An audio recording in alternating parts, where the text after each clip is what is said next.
Can you hear the wind? That's the sound of the spirits returning to the world beyond the veil after All Hallows Eve. Or so you may imagine. It's early evening, a ghostly mist rests over the waving trees, and November meets us, autumn's cloak trailing brazenly behind her through the fallen leaves. Like the trees turning from green to brown overnight, the time seems to have crept up on us, yet it has been steady too, each day enveloping us in a cloak of autumnal comfort. October always passes more quickly than I'd like, bright and spooky, filled with orange leaves, cinnamon rolls and costumes.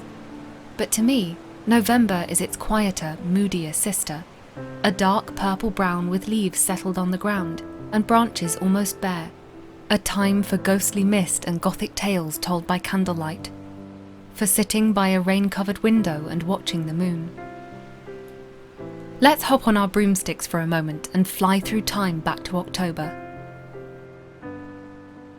Determined to embrace the autumn atmosphere despite my cold that was still lingering, I began the month with cosy breakfasts by a tavern ambience, drinking coffee and chewing sweet cinnamon toast.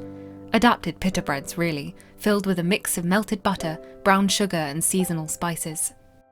I started reading The Witch of Blackbird Pond, which features both pirate and witchy aspects, and I found the protagonist lovable and easy to relate to. With warm soup and a cardigan, I watched from the window on the days it rained, droplets trickling over the pumpkin plants and painting the patio cookie brown. We had bright sunshine too, lighting the golden leaves as they were turning, and even a rainbow in a cotton candy pink sky. On the second weekend, my family and I went shopping to browse Halloween decorations, a sort of tradition we've done for a few years. Though it could be seen as a perpetuation of the commercialism surrounding the celebration, seeing the bizarre and beautiful decorations inspires me, creating that sense of fun and the tingly anticipation for Halloween that I hope I will always feel. My sister and I enjoyed walking round, seeing the array of spooky ornaments and animatronic figures. I wasn't keen on the number of clowns there were, but was enamoured by the Tim Burton, Edgar Allan Poe style house in a dome with a raven on top. I got some A4 wall stickers, one of a skeleton, another of a pumpkin person, and one of Nosferatu. As we journeyed home in the car, the hunter's moon followed from a hazy sea of cloud, seeing us safely to the door. By midnight, she had become a spotlight over dramatic clouds, lighting my room in that eerie pale blue that makes you feel as though a ghost could emerge from the shadows, or that Peter Pan might appear at the window, extending his hand to invite you to fly with him to Neverland. And of course, you would take it.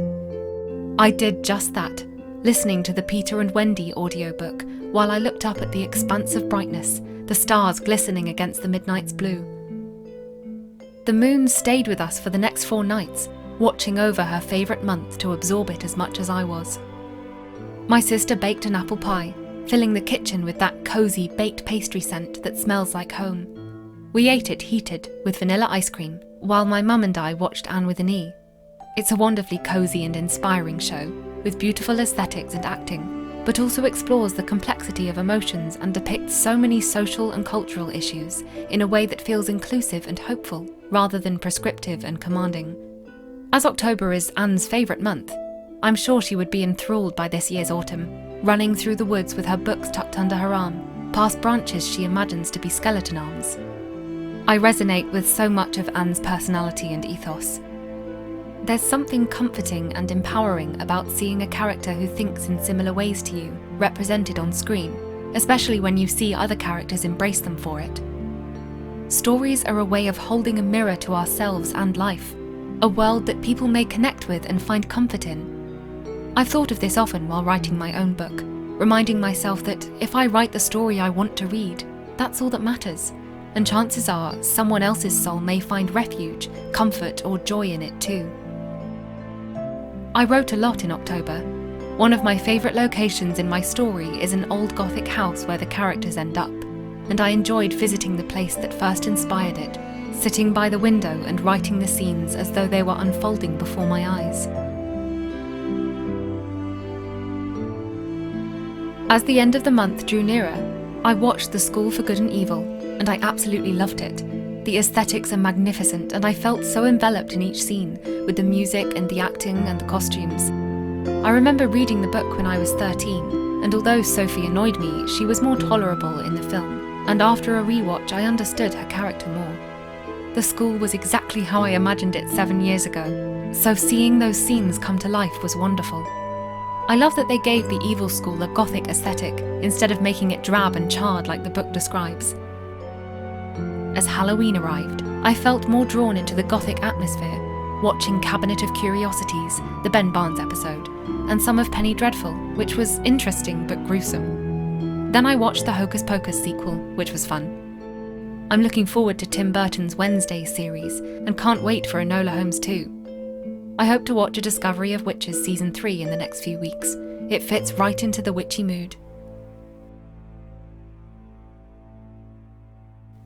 May we dismount from our brooms after the flight through October, and take in the mood of November.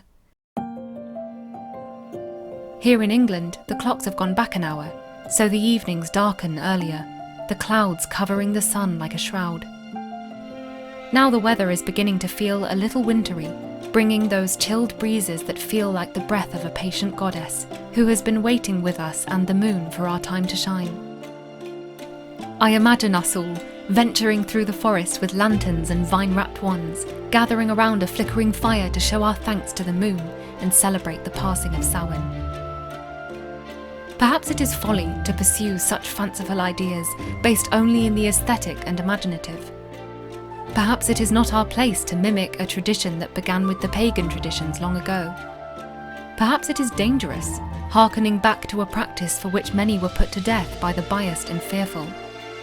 Maybe it is for that very reason that we should exult in the joy of it, in the array of ways there are to celebrate this season, whether it holds religious, nostalgic, or aesthetic significance for you, or some combination of all three. However you mark the season, if at all, I hope you have many wonderful moments through the rest of November. May the leaves swirl past your boots as you walk. May the starlight take care of the shadows in your heart. And may the autumn wrap you in its comforting embrace, like a blanket in the candlelight.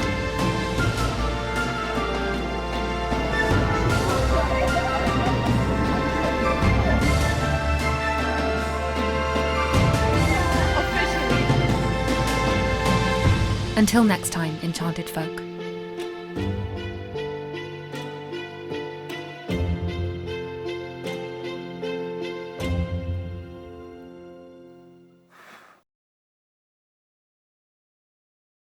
I found a ghost.